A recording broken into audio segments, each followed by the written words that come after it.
अस्सलाम वालेकुम everyone, welcome back to a channel creative Q. आज जो टॉपिक मैं आप लोगों के लिए लेके आई हूँ is very very important. Home decor तो बाद में आती है, पहले आपके घर का साफ़ होना बहुत ज़रूरी है। और घर को साफ़ करने के लिए हमें उसको ऑर्गेनाइज़ करना है, हमें डीक्लटर करना है, या वो तमाम चीज़ें जो हमारे इस्तेमाल की नहीं हैं उनको निकालना या उनको प्रॉपर जगह पे रखना बहुत ज़रूरी है। आज का होम हैक नंबर 1, आपको 5 बिन्स बनानी है। वो प्लास्टिक की हो सकती हैं, वो कोई बास्केट हो सकती है, वो कोई ओल्ड चीज़ जिसको आपने रिवाइव किया है वो हो सकती है, लेकिन 5 बिन्स हमें चाहिए। पुराने टब्स, बकेट्स, बास्केट्स, चाहे कपड़े के बने हों, केन के बने हों, वो आपके पास होने बहुत ज़रूरी है। इन बास्केट्स को हमने टैग करना है और ये 5 तरह के टैग्स होंगे।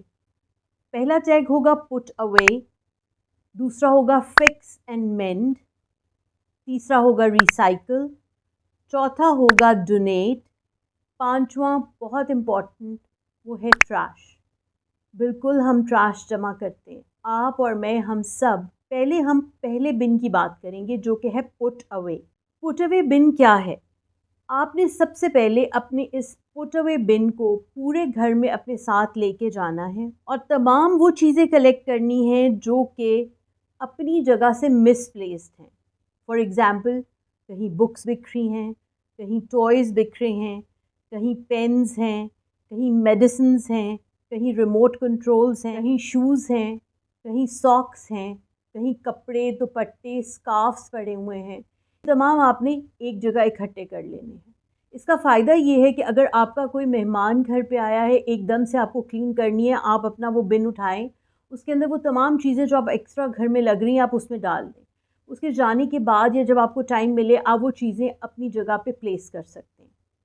अब आ जाते हैं अपने बिन नंबर 2 की तरफ या बास्केट नंबर 2 की तरफ, जिस पे हमने टैग लगाया था fix and mend. Fix and mend में जो चीज़ें आती हैं, आपके घर की डेड बैटरीज़ हैं जो फिनिश हो चुकी हैं, सेल्स जो इधर उधर बिखरे होते हैं आपके ड्रॉर्स में, या फिर कोई ऐसी इलेक्ट्रॉनिक्स की आइटम जो ठीक होने वाली है और बहुत देर से ठीक नहीं हुई, उसको आप फिक्स एंड मेंड में रख सकते हैं ताकि आपको याद रहे कि आपने ये चीज़ ठीक करानी है। इसी तरह वो तमाम शर्ट्स, कपड़े जिनका कोई मिसिंग बटन है। नेक्स्ट आ जाते हैं आपके कॉर्ड्स, आपके चार्जर्स जो ख़राब हुए होते हैं, वो भी आप इसी बिन में रखेंगे। अब आ जाते हैं हमने थर्ड बिन की तरफ जो कि है रिसाइकल या रिसाइकलिंग या अपसाइकलिंग। इसमें वो तमाम चीज़ें, चाहे वो जार्स हों, बॉक्सेस हों, कार्टन्स हों, शू बॉक्सेस हों, प्लास्टिक कंटेनर्स हों, पुराने कपड़े हों, पुरानी कटलरी या क्रॉकरी हो, वो तमाम रिसाइकल बिन में जाएगी। आप उसको चेक करेंगे if you want to use it और you don't want to use it, या इसको आपने अप स्केल करना है किसी भी तरह यूज़ करके। अब आ जाते हैं हम अपने फोर्थ बिन की तरफ। फोर्थ बिन इज़ डोनेशन बिन। इसके ऊपर टैग हम लगाएंगे डोनेट का। वो तमाम चीज़ें जो आप पिछले 1 साल में इस्तेमाल नहीं कर रहे, वो आपके घर में पड़ी हुई हैं और आपको लगता है कि वो अच्छी कंडीशन में और किसी और के काम आ सकती हैं, वो तमाम जाएंगी इस बिन में। Bin number 5। Bin number 5 is your trash bin. Trash bin के बारे में जब मैं आपसे बात करूँगी तो आप बहुत सरप्राइज़ होंगे कि एक्चुअली ट्रैश बिन में वो चीज़ें जाएंगी जो आपने सालों से इकट्ठी की हुई हैं और आपके किसी काम की नहीं। सबसे पहले आप स्टार्ट करें अपने बैग से। आपके बैग में पुरानी रिसीट्स हैं, पुराने कार्ड्स हैं, कॉइन्स का ढेर लगा हुआ है। उन सबको अपनी प्रॉपर जगह पे रखना और जो चीज़ें नहीं इस्तेमाल की उनको निकालना बहुत ज़रूरी है। इसकी बहुत अच्छी टिप ये है कि आप बैग के अंदर एक बैग ऑर्गेनाइज़र रखें जिसको आप निकालें और दूसरे बैग में शिफ्ट कर लें। अब मैं पॉइंट बाय पॉइंट आपको वो चीज़ें बताऊंगी जो एक्चुअली आपके घर में हैं, लेकिन आपको और मुझे एहसास नहीं होता, वो ऐसे कोनों में पड़ी होती हैं और पड़ी रहती हैं, स्पेस भी लेती हैं और फ़ायदा भी कोई नहीं। सबसे पहले है paper clutter, bills, receipts, mail, पुराने मैगज़ीन्स, पुरानी किताबें जिनको आप बेच भी सकते हैं ओल्ड बुक शॉप पे, ताकि उसके पास जाएं जो उनको पढ़ना चाहता है। आपके पास इट्स वेस्ट, या फिर आप इन बुक्स को रिसाइकिल कर सकते हैं। फिर आ गए वो कंटेनर्स, प्लास्टिक वेयर जिनकी लिड्स गुम हो जाती। जितना भी एक्सपायर्ड मटेरियल है, आपकी मेडिसिन्स एक्सपायर्ड होंगी, फ्रिज में कोई कॉन्डिमेंट्स होंगे, स्पाइसेस होंगे, सीजनिंग्स होंगी जो कि एक्सपायर्ड हो गई हैं, उनको फेंक दें। इसी तरह एक्सपायर्ड मेकअप होगा, एक्सपायर्ड स्किन केयर होगी, ये तमाम चीज़ें आपकी एम्प्टी बिन या आपके ट्रैश बिन में जाएंगी। आपकी पुरानी परफ्यूम की बॉटल्स हैं, इसी तरह आपके आई ग्लासेस, आपके सन ग्लासेस, उनके बॉक्सेस, आपके लेंसेज के कंटेनर्स, उनके लिक्विड्स, सिंगल सॉक्स जिनका कोई पैर नहीं है वो भी हम संभाल के रख लेते हैं।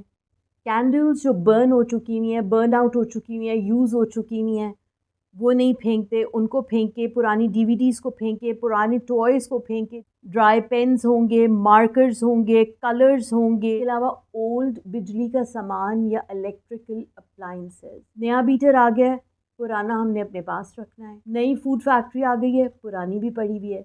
जब वो काम नहीं कर रही और वो ठीक नहीं हो रही, और अगर वो मेंड हो सकती है, ठीक हो सकती है, तो प्लीज़ उसको थोड़ा सा ठीक करा के जो ज़रूरतमंद है जिसके पास नहीं है उसको आप प्लीज़ दे दें।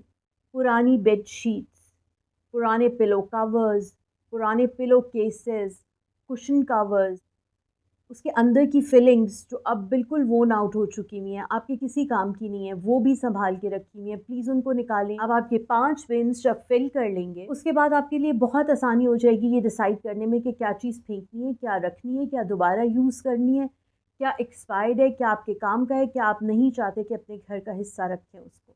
अब हम एक बहुत इंपॉर्टेंट टिप की तरफ आते हैं, वो है कपड़ों से रिलेटेड।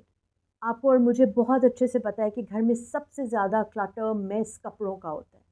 अगर आपके बच्चे छोटे हैं, for example you have a new born in your house, और आपको पता है कि वो जल्दी माशाल्लाह ग्रो करते हैं, आप बॉक्सेस बनाएं, उनको लेबल करें 0 to 3, 3 to 6, 6 to 9, और उसके अंदर छोटे छोटे बॉक्सेस को टेप्स लगा के रख दें ताकि जो आने वाले बेबीज़ हैं या फैमिली में कोई है उनके साथ आप शेयर कर सकें, या बेबी के सिबलिंग्स जो है उनको बाद में पहन सकें। पहले आप 0 to 3 मंथ्स वाला कार्टन निकालें, उसको यूज़ करें, उसको डिस्कार्ड कर दें, दे दें किसी को। फिर 3 to 6 मंथ वाला वो फिर सिबलिंग्स यूज़ कर लेंगे। इस तरह आप ऑर्गेनाइज भी रहेंगे। तो ये तो थी मेरी कुछ टिप्स जिससे आप घर को साफ़ रख सकते हैं, डिक्लटर कर सकते हैं। आई होप आपको अच्छी लगी होंगी।